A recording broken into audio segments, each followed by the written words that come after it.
Welcome to the Practice Brave podcast. I am the host, Brianna Battles, founder of Pregnancy and Postpartum Athleticism and CEO of Everyday Battles. I'm a career strength and conditioning coach, entrepreneur, mom of 2 wild little boys, and a lifelong athlete. I believe that athleticism does not end when motherhood begins, and this podcast is dedicated to coaching you by providing meaningful conversations, insights, and interview topics related to fitness, mindset, parenting, and of course, all the nuances of pregnancy and postpartum. From expert interviews to engaging conversations and reflections, this podcast is your trustworthy, relatable resource for learning how to practice brave through every season in your life. Hey everyone, welcome back to the Practice Brave podcast. Today I'm here with Delaney Nelson, and you might know her from Instagram as the hybrid twin mama. Did I get that right? You did. Okay, awesome. Today we're just going to be talking a little bit about HYROX, about twin boy life and the evolution of being an athlete, being a mom, becoming a coach, and how all of these things have transitioned and complemented one another at different points in life. So Delaney, thanks so much for being here. Yeah, thank you for having me. I'm so excited. So give us a little bit of your background and just where you're at in life. Yeah, absolutely. Oh gosh, I'm a mom to twin boys. They are 5, and obviously they're the greatest thing that's ever happened to us, but they were the biggest shock of our life. And I think most people with twins probably would, or multiples probably agree to that. They were natural. We had they do not run in our family. So I always joke, they were COVID babies. So I always joke, I'm so glad my husband was at the appointment because he would not have believed that I was pregnant with twins until I looked like I was pregnant with twins.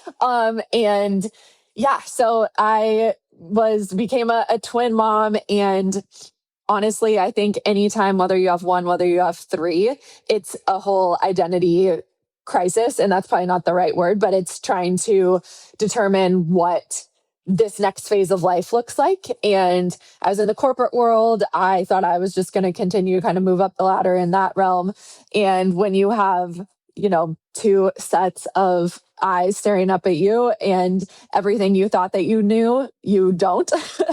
And so we were living in the Midwest. We decided to move back to San Diego and be closer to family. And I think I like to say we kind of blacked out for 2 years because we moved across the country. We had twin babies. We were trying to just kind of figure out what this new normal looked like for us. And in the midst of all that, I kind of lost myself a little bit. And I'd always been an athlete. I swam in college. That's how I met my husband. And I just kind of looked in the mirror at one point, and the boys were about to turn 3. And I was like, who is this person? What is this like? What am I trying to do when at the end of the day, the only thing that matters are these kiddos, obviously, and me being healthy for myself to be a good mom to these kiddos. And that kind of sparked this snowball effect of where I'm at now and getting back into fitness and hybrid fitness, and led me to HYROX, and just kind of my journey of, I hate calling it starting over, but truly that's kind of what it was in the moment. Yeah, no, I think it's honestly really refreshing to hear about people who can admit and acknowledge that their story did involve losing yourself for a little bit, because I think it's way more common than we're maybe shown on social media, because it's we'll train through your pregnancy, do this postpartum, get back, and now you're super mom and super athlete and doing all of this. But for so many women, that athlete side of them, even for a very high level and experienced athlete, can get paused or just look super different when you are in survival mode, whatever your circumstances of survival mode may mean. Yeah, exactly. And I think that was the piece that, again, you go into a pregnancy, especially having an athletic background, and being like, I'm going to train and I'm going to feel good. And truly, after I graduated college, I was not training. I was tired of staring at the black line on the bottom of the pool. I didn't want to get into a pool again. So I was trying to do anything, and everything besides that. So I do the spin class here. I do the yoga class here. But when I became pregnant, I was like, oh, I'm just going to still move my body. And then the reality of that was I didn't. And it became extremely difficult to do that with twins, obviously later on in my pregnancy. And I think that just, again, habits start and they form and then they kind of continue, and it becomes easier to just kind of fall into pregnancy and like what eating eating like 5 bagels a day, and rather than moving our body. And if I did it all again, obviously now with the knowledge that I have as a coach and as an athlete, I would do things differently, but I didn't. And I can't look back on it and say, oh gosh, I wish I would have, but I'm proud of myself for at least being able to acknowledge after, those couple years, like, this is not how I want my life to be. This is not how I want my kids to see me. And I need to make a change. Yeah, no, absolutely. And I think it's like you're a really great example that even if that wasn't the story of having fitness be this continual journey, that it's something you can always come back to and keep building upon even after you become a mom. Don't you feel like, I was also played water polo in college. Yeah. I feel like now at my age and at this point in motherhood, like I can out athlete any previous version of myself, including like the D1 version by far. Yes. Isn't that insane though? It is insane because, and I've said this so many times to my husband, I wish, and again, like all the psychology behind being young and an athlete and like doing it your entire life and being D1 and all those things. But like, if I had the knowledge that I do now and the drive as the mom and everything, like how good of an athlete I could have been back then, is just like funny. I laugh about that often because I'm like, God, I thought I was so smart and so cool and knew all the things. And now just, again, having the education on my body, my training, rest days, learning how to rest, all the things that we don't learn at a young age as an athlete, probably especially as a swimmer. It's been very cool. And it is selfishly, it is very rewarding to be like, yeah, I could out athlete any version of my previous self. Yeah. And it's just funny because I think there's always been this narrative of like, it's over when you become a mom or like you stop being an athlete at 22-ish. Yeah. But I think this generation of women has really helped to rewrite that narrative and the belief systems. And certainly, I started this business 12 years ago and we've seen an explosion of more examples, more information, and just more validation of the idea of like, yeah, it's not over. Yeah. And again, like that's, I started my like social media and content journey in conjunction with kind of becoming an athlete again, because that was my mentality was like, gosh, if I can just like connect with, same as you, right? Like if I can connect with one person and help empower them a little bit or make them understand that motherhood is never the end of something, it's truly just a new chapter, a new beginning, as cliche as that sounds, then awesome. I've done something good, And so I think being able to see, just pull up Google and look at any of the races. Like we have women winning these ultra marathons yesterday, it's like, or 2 days ago, however many days that was, but it's just insane to be able to see, and not 18-year-old women, it's 35, 40, 45-year-old women that it just, truthfully, I'm about to turn 33 and it gives me hope that this is just the beginning of my athletic career as a mother. And I think that that's really cool and really empowering for a lot of us. Yeah, I think we need more people saying that out loud and giving those examples even, and like, especially when actually we can acknowledge like, it doesn't mean that it has been this linear process the whole way through. Like you can become an athlete at any point in time, or you can pick up wherever you're at and start rebuilding that. Or you can just dose it at different frequencies and intensities and volume over time as well. It should not actually try to be the same year after year, month after month. That doesn't make sense when you are a mother. You can't just always be in that grind and push and more mode, which for a lot of us, that was what was programmed into our brains from being, I was just going to say that. Playing. It's like, well, we have to keep doing training 2 to 3 hours a day and intensity and also really limiting calories. But like, that's not going to serve us. But that's also the approach that is just kind of lives in the millennial-ish mom. Completely. Yeah, completely. And I think that was the biggest shift. I had twins. I gained 100 pounds in my pregnancy with the boys, and I had postpartum preeclampsia. I had, like all the things. And I like coming off of that and coming into my journey postpartum and trying to lose weight to be able to get to where I wanted to be, but then being where I wanted to be and still exactly like you said, flipping that switch from like, I need to cut to, or I want to cut, need is not the correct word. I want to cut to now I have to fuel my body to train at the level that I want to train at is a very, very hard shift, and a shift I have, daily conversations with all of my mom athletes, because I just had this conversation yesterday. I've never told any of my female athletes, you need to eat less, ever, ever. Like, it is constantly, you need to eat more. What are we like? How are we thinking about this? I'm not a nutritionist by any means, but generally that is how it has been programmed into our brain for so many years. Coming out of that cycle personally was extremely tough. And I know that that's something that is going on in a lot of women's brains daily. You know, we've seen it through like pregnancy and postpartum, like where it's not necessarily an eating disorder, but like just where they're just energy deficient in a lot of ways because they are under eating. And then it's creating more orthopedic symptoms, more mental health struggles, like all these other things. And so much of it comes down to, we think we're being healthy, but we're training a lot and we're not fueling our body, because that is just, we have been truly programmed that way since we were like 10 years old. And then when you get further out, you start seeing women who go into perimenopause, and they're struggling too. And now there's hormonal change and they're still not eating. And it's like, it's just creates a really messy landscape for trying to live at your fullest potential as a female athlete when we're not addressing the fundamentals that will make you actually have more sustained fitness.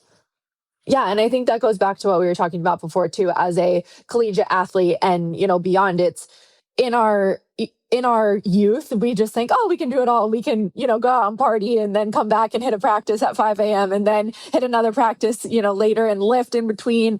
And now looking at, to be able to have all the data and the science just truly around longevity, I guess, and how we as females and males too, but particularly when it comes to the female side of things, just like you said, the orthopedic side of things, like how, if we want to be able to walk when we're 65, like we need to eat if we're training at this level. And that sounds so silly to be able to put it into that context. And 18-year-old me would have laughed about that too, but it's so enlightening to be able to have that data and that science to back these pieces that we're clearly seeing need to be supported further as we become older adult women athletes. Absolutely. I was just talking with an athlete that I'm working with, and she was just sharing a few things with me, and I was like, okay, this is interesting. And I started like poking a little bit more, and I'm finding out like she's eating like maybe 12 to 1300 calories a day, and also trying to like train at a really high level.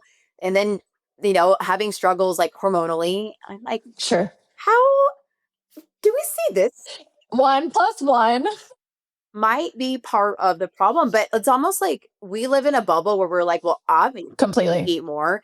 But I think there's this huge majority, including female athletes, that just either like, some consciously, but a lot of others like subconsciously are under eating, and it's really affecting how they experience pregnancy, how they experience postpartum, and then how that affects their long-term athletic performance. Yeah, completely. And I think that's another great piece of it is hire the coach, whether it's a life coach, whether it's an athletic coach, whether it's a nutritionist, whatever that looks like. I think exactly what you said. We live in our own heads. We live in our own bubbles, and we think no one is going to intentionally sabotage themselves, right? Like, so to have someone in your corner that's able to be like, hey, this isn't normal is sometimes 95% of the battle anyway. So I think that's just, it's so important for women to know, is that like have someone in your corner helping you and telling you what's normal, what's not, and putting a plan together ultimately that is for you versus trying to do a one size fits all kind of a thing, because that's never going to work long term. Yeah. Or like trying to do what worked for you a year ago, 5 years ago. Exactly. Years ago. And that's also something I think we see quite a bit with our athletic population, especially. Exactly. Okay. So you had your twins and you said, I don't want to feel like I currently do anymore. So how did you start rebuilding yourself as an athlete? What did that process look like? Yeah, I love talking about this because I think, again, social media is fabulous, and I love the women empowerment side of things, but it's often the transformation video of like, here's what I looked like before, here's what I look like now, and we never see the in-between. And the in-between was years of hard work, of tears, sweat, all of blood, like all of those things. And yeah, I just looked in the mirror, as cliche as it sounds, it was a New Year's resolution. And I went into the new year and I just walked with the stroller. Like that was it. I was like, we're just going to walk around the block. It's a 2-mile loop and I'm huffing and puffing, like this is just how we're going to start. And then it was, okay, let's just do like the 20-minute Peloton bike rides and just get some movement. And then it was okay, I'm going to try the mom workout, garage workout down the street. And I puked the first time I went to that class. It was rough. But I kept going. And then from there, it was kind of like, okay, I have a base now. And it was the confidence piece of like, I was kind of in my safety net and I knew I needed to get out of it a little bit. So I started doing F45, which was fabulous to have like a group fitness piece and truthfully to go into a class to turn my brain off where it's like, it's there on the screen. I don't have to think about it. It's programmed. I can just do this. And truthfully, it was like 5 a.m. before the kids are up, go hit this, and then be able to be like present and on with them all day. In conjunction with all of that, I started working with a nutritionist because I knew that I was not going to do what I needed to do the right way. I didn't have the knowledge base. I wasn't going, like, Google was not going to, ChatGPT wasn't really a thing back then, but like that was not going to help me. So I hired someone, and I still don't think it's going to help people, just FYI. But I worked with a fabulous nutritionist who was also a mother who had also gone through, like a very similar background. And we just got to have weekly calls where it was like, here's how I feel. Here's my symptoms. Here's, I don't have energy. How can we do a cut while I'm still like trying to work out and have strength and energy? And so that quickly, that was a big piece of it. But then it quickly became back to our discussion of like, how am I fueling my life and not just my workout, but being able to be with the boys and be present and have the brain power to deal with 2 twin boys, let alone everything that comes with that. And then from there, it was just kind of like, again, snowball effect. Like, okay, we're like, here's this baby step. Here's this baby step. And I realized I'm such a goal-oriented person, type A personality, that I was finally like, okay, I feel like I need to set a goal of not a weight loss goal, not a number on a scale, not a percentage, but like, what can I do from an athletic side of things that is going to empower me? And that was really the bottom line of everything. And I decided I was going to sign up for half marathon and just kind of start, like, I still wanted to do the kind of like strength side of F45 and just kind of, I truthfully did like a couch to the half marathon like plan. And I did that. And I was so like proud of myself. I wasn't a runner. I was a swimmer. And if you're a swimmer, you're not a runner, like in your brain. And I was like, okay, I never thought I could do something like this. And then HYROX started to kind of get trendy. One of my best friend's sisters had done it. And I was like, coming off the high of the half marathon, I'm like, I'm just going to sign up for HYROX. It was in Anaheim. So it was local and it was close. And I signed up for it and started, training. I say training for it in the capacity that I thought at the time was the best. And I was like, I think I could be okay at this. I think I could do something with this. And so even though I signed up for Anaheim, with a partner, I decided to sign up for Dallas, which was before that, individually, and just do the race individually because I needed to know in my brain how it was going to go. And so I ran the race. I fell in love with the sport, the like atmosphere, the people, it's just unmatched. I mean, it's so cliche, but their tagline is HYROX is for every body. And truly, it is like you see the 80-year-old granny that's taking 4 hours to do it, and you see the 21-year-old taking under an hour to do it, and everyone in between. And so it was just that moment of like, this is really cool. Like, these people are cool. And it kind of combined like my background with swimming and the endurance piece of it, but also like my newfound love for the running piece of it and the strength elements that I really wanted to continue to incorporate. And so I did Dallas. I was like, I love this sport. I did doubles. And then I had made a girlfriend connection at one of the gyms that I was working out with. And she was like, let's do doubles. Let's do doubles. Let's do doubles. I was like, oh, you're so fast. I don't know if I can keep up with you on this. So we did doubles in Vegas. So that was my third race, I think. Yeah, third race. And we qualified for world championships at that race. And it was just like that moment of like, what in the actual heck is happening? And like, all right, we're on this train and we're going to just ride this damn thing like until the cows come home. So qualified and then podiumed individually there. So I ended up racing twice there. And it was just that moment of like, okay, like, let's see where this goes. Let's see where this takes us. And the journey kind of like continued from there. Well, it's pretty amazing that you were in the big picture able to go from like couch to podium and like a very real story stretched out over years. But I think that's also an important element of like, honestly, just the basics of progressive overload. You just explained completely so perfectly of just like adding a little bit more challenge and intensity over a very long period of time, not a 6-week block, not even a. And I still do that. Right. I still do that. Yeah. That's awesome. So do you have, are you doing a competition anytime soon? I am not, HYROX season is kind of done for me right now. So I am doing I got back in the pool, which was a big like feat for me this year. Again, you totally know this feeling, but I didn't want to. I completely convinced myself like I am not ever going to feel the way I felt at that championship meet. I am going to sink like a rock.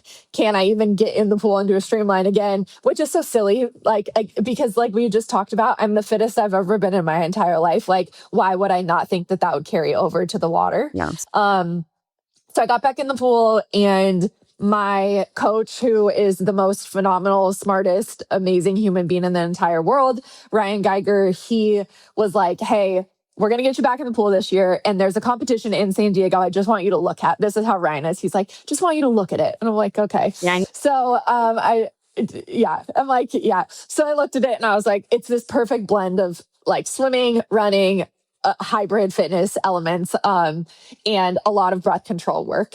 And so it's H2O Fitness is the brand. They run like a games out of San Diego. So that's coming up on May 23rd. And I'm doing that with another member on our team. So we're doing a mixed doubles race, which will be really fun. I thought that was a good way for me to get into it without having to like fully commit to my own self doing it, but just to, no pun intended, dip my toe in the water and see how it goes. So that's my one coming up. And then we'll start the new HYROX season come the fall. And I always kind of sprinkle in a couple little things here and there because, you know, like once you've got that competitive bug again, you have to foster it, you have to nourish it, like, or it's just going to be out the window again, because it is easy to get stuck in that routine and that bubble. And it's important for me personally to do that for myself. And now the kids are old enough to understand like, oh, cool, mom does hard stuff. I want to do hard stuff too. And so I want to continue to foster that as well. Yeah. It's really awesome when you can take like who you are as like a high drive person and then start to leverage it into what is still possible as an athlete and now have a more mature approach to it. And then honestly, like lead the way for your kids to see them or to have them see you model that over time. Yeah. And I'm a little bit ahead of you in motherhood, and it's been the best part of, I think all of this has been like the last few years of the boys getting older, participating in their own sports, having it just be like, this is just what we do. This is just what our family does. This is how we live. And like competition is a good thing. Effort is a good thing. Like we take this seriously. Not that I've ever had to convince them. They're very competitive and mine too. You know, like they're just kind of wired that way, but it's been so fun to just, to have us model that as a norm. And I think that's also the cool thing about this generation of like athlete moms is showing what is still possible. Similarly, I want to talk to you about, like you mentioned, getting into coaching more now that you're in survival mode of early motherhood, you found fitness again. And how has that unlocked now that your boys are a little bit older? I cannot, again, this is so cliche. I've said that word like 5 times, but I cannot believe that this is what I get to do on a regular basis. It's so selfishly rewarding. It is so fun. It is so amazing to be able to work with women to reach their goals in every phase of life, whether it's a new mom, whether it's someone coming out of college that was an athlete before, that's jumping into the hybrid fitness space. It was on my vision board for down the road. And it was something I've always coached, again, swimming. Like I had coached all through college. And this was actually after I left the corporate world, and the boys were little, I was like, I need something to get out of the house so I don't completely lose my mind. So I would coach swim lessons for age group swimmers in the evening. So my husband would be done with work. I'd go coach other people's kids. And that was my break. And I got to get outside. It was awesome. And So I've always been a coach in some type of capacity. And I just kind of had it on my vision board, and I was walking to get the kids from school, and my coach Ryan texted me, was like, "Hey, can you talk?"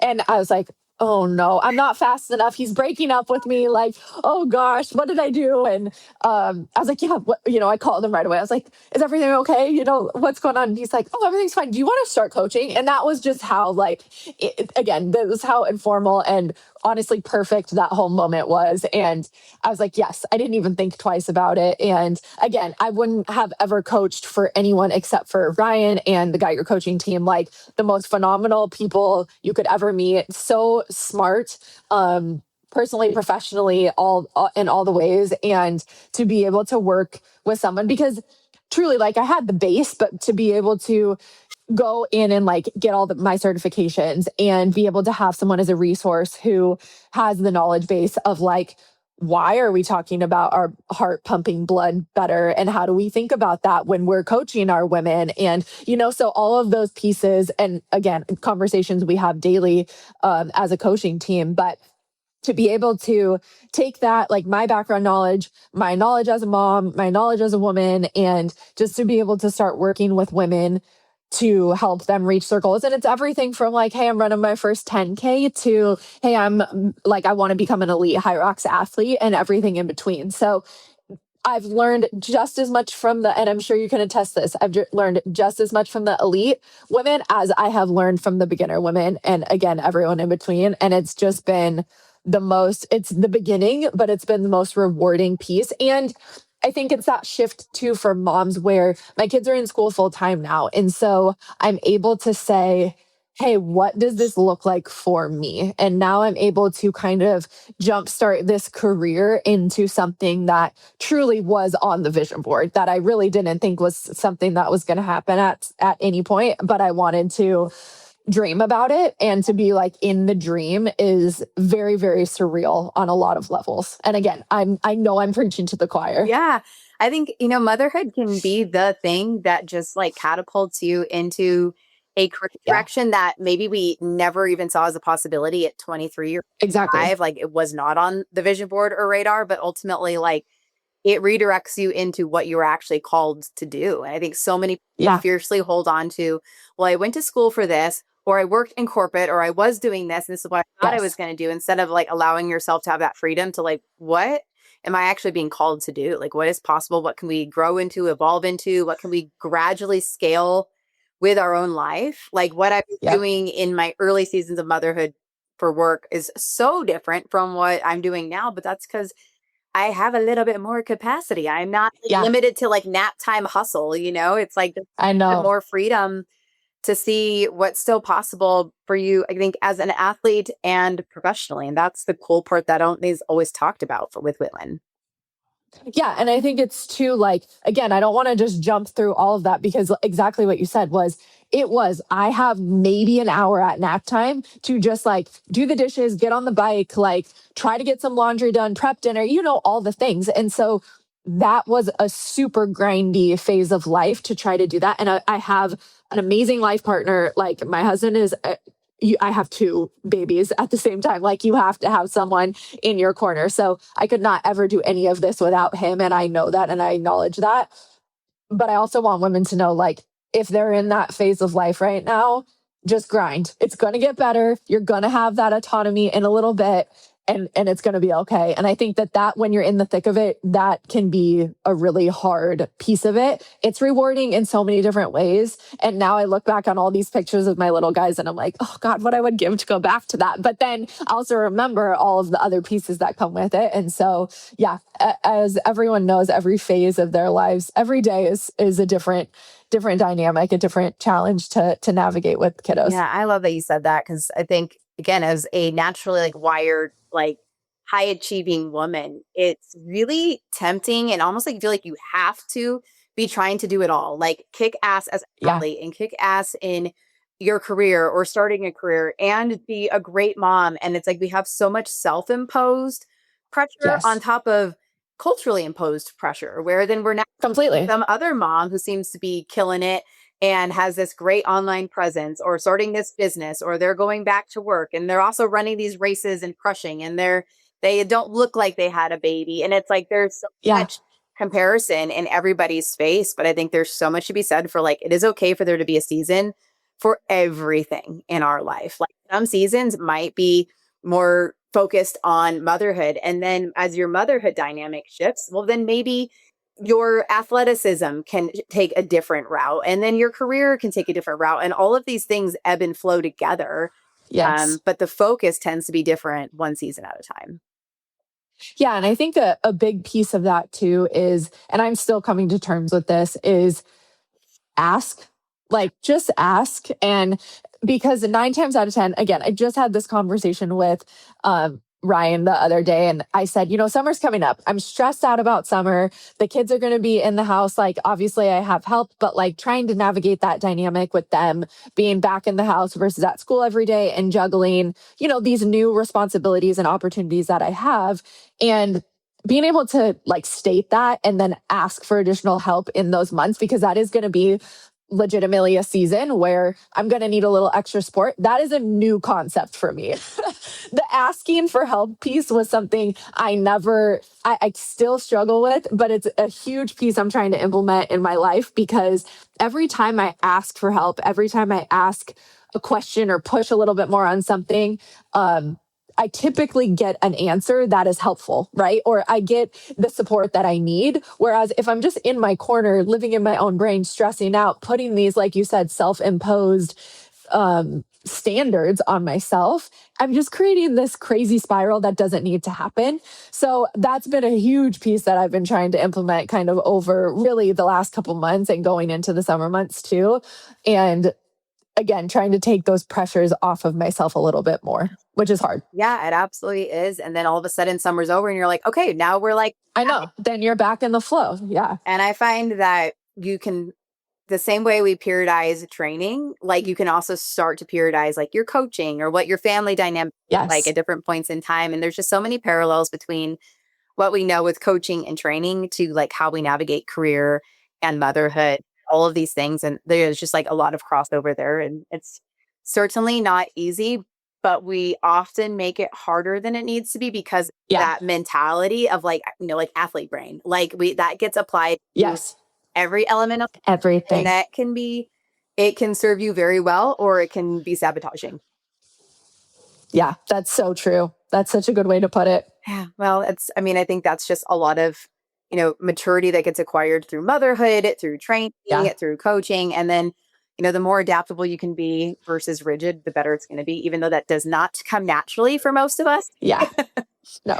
No, but motherhood is such a great equalizer with that of showing us, what needs to change within ourselves. Yeah. And what's important too, I think that was the biggest piece of like, when I left the corporate world, and like you said, you have this identity as a woman, and I'm going to be in the corporate world. I'm going to be this boss babe, and like, I'm going to do all these things. And then all of a sudden you're just like, I'm never going to lay on my deathbed thinking about this proposal that I won, but I am like missing out on my kids' first steps. And that's the simplest way for me to put that decision. And when we decided, of course, I think my husband and I talk about this all the time. You have to have a dreamer and you have to have a realist in relationships. And I am the dreamer and my husband is the realist. And when everything, all these big life moments that were on paper of us moving across the country, me leaving the corporate world, like it didn't work on paper, right? Like it was not something that was going to be feasible. Where like, we're going to be living on ramen for the next 2 years. Like we're going to be riding our bikes to places. And somehow like, my favorite saying is like, you plan and God laughs. And I think that is just like the epitome of my life, from the twins to like now me being in hybrid fitness. And it's just cool. And it's just a good reminder that when you're in the thick of it and you think that like every single door is slamming in your face, there's so many better doors that are going to be opening down the road. Oh, that's beautiful. And that's such a great way to like, I think, just summarize the heart of this conversation and the example that that this is to so many moms who are listening, high achieving moms, moms who feel like they're in the thick of pregnancies and postpartums and feeling like themselves yet, or feeling like they're at this fork in the road of career, or am I going to be a mom? Like, how am I going to do both? What does that look like? All of these like life transitions, and more importantly, like identity transitions, like parts of you have to die so that new parts of Yep. you can be born and raised. And it's a gift. It's also just kind of hard to navigate. So I think this perspective is really refreshing for women to hear. Thank you. Yeah. Again, it's been a journey. I never ever want to be the person that's like shows the snap of the finger and it's there, and it's still a journey. Like if we were having this conversation 5 years from now, who knows what that would look like too. And I think that that's again the beauty of life and having kids, because just when you think you have it figured out, it changes. Yes, this is the truth, my friend. Yes. Well, Delaney, thank you so much for coming on the podcast. Thank you. People follow you and just see what kind of your coaching you offer and your journey. Yeah, absolutely. If you want to check out coaching, geigercoaching.com. I also have very active on social media. I am the hybrid twin mama on Instagram. That is my most active platform, and you can always shoot me a message on there. I'll always respond. Awesome. Well, thank you so much. Thank you. Thank you so much for listening to this episode of the Practice Brave podcast. If you enjoyed the show, please leave a review and help us spread the work we are doing to improve the overall information and messaging in the fitness industry and beyond. Now, if you are pregnant and you are looking for a trustworthy exercise program to follow, I have you covered. The Pregnant Athlete Training Program is a well-rounded program for pregnancy with workouts for each week that are appropriate for your changing body. That's 36 weeks of workouts, 3 to 4 workouts each week, and tons of guidance on exercise strategy. We also have an at-home version of that program. If you are postpartum and you're looking for an exercise program to follow, the 8-week postpartum athlete training program would be a really great way to help bridge the gap between rehab and the fitness you actually want to do. From there, we have the Practice Brave Fitness program, which is an ongoing strength and conditioning program where you get new workouts each week and have a lot of guidance from myself and my co-coach, Heather Osby. This is the only way that I'm really offering ongoing coaching at this point in time. If you have ever considered becoming a certified pregnancy and postpartum athleticism coach, I would love to have you join us. Pregnancy and Postpartum Athleticism is a self-paced online certification course that will up-level your coaching skills and help connect the dots between pelvic health and long-term athletic performance, especially during pregnancy and postpartum. Become who you needed and become who your online and local community needs by becoming a certified pregnancy and postpartum athleticism coach. Thank you again for listening to the Practice Brave podcast. I appreciate you. And please help me continue spreading this messaging, this information, and this work.